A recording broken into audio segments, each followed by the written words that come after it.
I started performing in preschool. Like, I have a photo that's so funny. We were ballerinas doing this, like, performance, and the curtains closed, and I was standing ahead of everybody else on stage. So when the curtains closed, I was the only kid left out there, and I was like still performing, and then I was like, oh wait, it's over. I need to, go back. And I remember the crowd laughing, and I feel like that fueled the little performer in me, a little thespian, because I was just like, oh my God, like that felt so good. So from that point on, my grandmother was very adamant. She was like, you're going to go to Sunday school. You're going to be in the choir. You're going to do dance. You're going to do treasury at the church. You're just everything. Like, so I was speaking at church. I was on the radio station that was broadcast, like 4-hour church. She made sure I did public speaking. She made sure I was like singing. So I was performing fully in the church. So when I was 2 years old, I got signed to Ford Models because my mom said, like, scouting back then was completely different. There was no social media. So my mom would go to the mall. She's an avid shopper, okay? And when she would be at the mall, people would constantly be like, does your baby, like, model? And she's like, no, she's a child. Like, that doesn't make any sense. And so she rejected it for a long time. She's like, this is weird. Like, people keep asking. I'm thinking it's a scam. I'm thinking, like, maybe they want to take my child. I don't know what this is. And so finally, my grandmother's like, just look into it. Like, and so Ford Models had approached. We agreed. I still have my first, like, little comp card, it's so funny. But it started there, and then another agency came in, Osbrink, which is a kids agency, came in, and they were like, we think, she has a great look. We'd love to get her into acting as well. So I started doing like the commercial division. So it's just, commercials. I think the first commercial I did was like Leapfrog or something like that, the little like kids tablet, I think back in the day, which sounds crazy because I am young, but back in the day, there was a lot more ads for kids. I don't see as many like there's not as many kid-friendly like commercials and print ads. Like, you don't see kids as much. There's not even like places for kids to go and hang out. So back in the day, there were like the kids' clothing catalogs. I did all that kind of stuff. I did like the commercials, cereal ads, like I said, clothing, just anything that had to do with kids. I probably was in it, and it was fun for me. I didn't know that it was a job. I just was like getting to go to sets and meet new people, and I talk a lot. Like, I always got that marked on my report card. She talks too damn much. So talking in front of a camera, and I get to perform and people enjoy it, like, it was a win-win. And then my mom was really, shout out to my mom, fortunate enough for me, she was taking my money and putting it in savings, not, a lot of people think parents are like just funneling it to themselves, but my mom made sure that I was financially literate by the time I was old enough to take care of that money. So it was a win-win, and I still got to go to school on Monday, so I think I came out all right.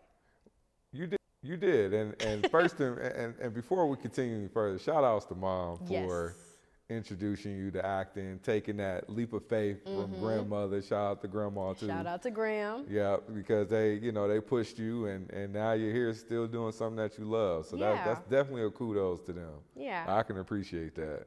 So when was that moment you said, boom, I'm gonna stick to it? Now I know you started off, like, you explained your story. You said, hey, your mom and your grandma, started looking at opportunities. You got stuck to it. You're still able to go to school, still be a kid from what it sounds like. But as you got older, you got your teenage years. You start becoming your own woman. You start becoming of the world, right? You start to become familiar with your feelings and things, different interests.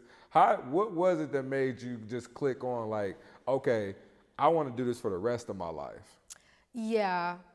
I think what made me continue, because teenage years were hard. Like, after Corey in the House, honestly, I didn't work for like 6 or something years. I'm talking like no commercials, no bookings. And I feel like At the time, I'm grateful for it. You know, I feel like God does everything for a reason. Maybe it wasn't time for me to work, but I really just focused on my studies in school. And so I was defeated, and I don't think I realized it then, but I can say I was depressed. I was like, damn, like maybe I'm not good at what I do.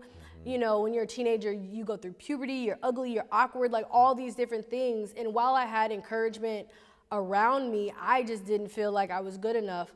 But I think what inspired me was to see so many other young people like sticking to it and doing it.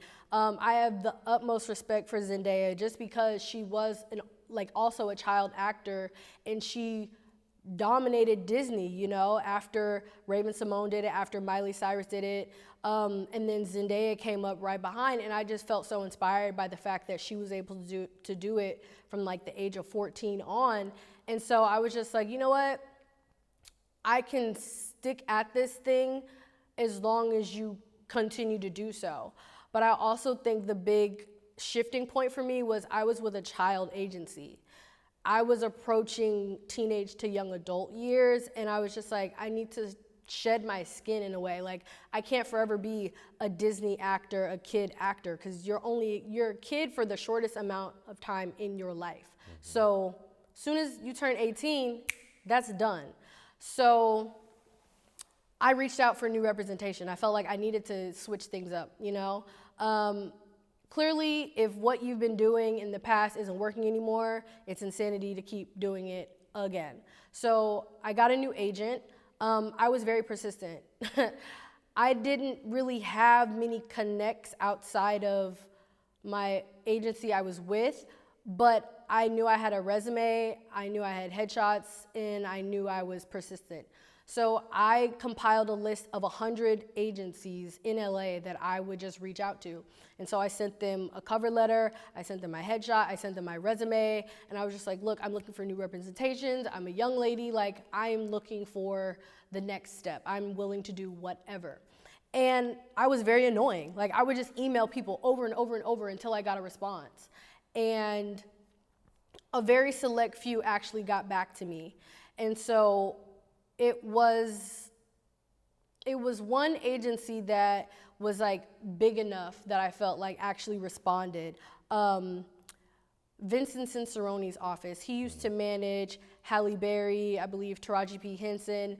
And so one of his agents at the time, my now manager, Mia, was like, you know, I want you to come in, have a meeting, and let's just see. And so I practiced, I had a monologue I did, and I did it, and she was like, look, I'll take you under my wing, but you have to get new headshots, and you have to get into an acting class. I had done like acting workshops and stuff, but still as a kid. So I was scared.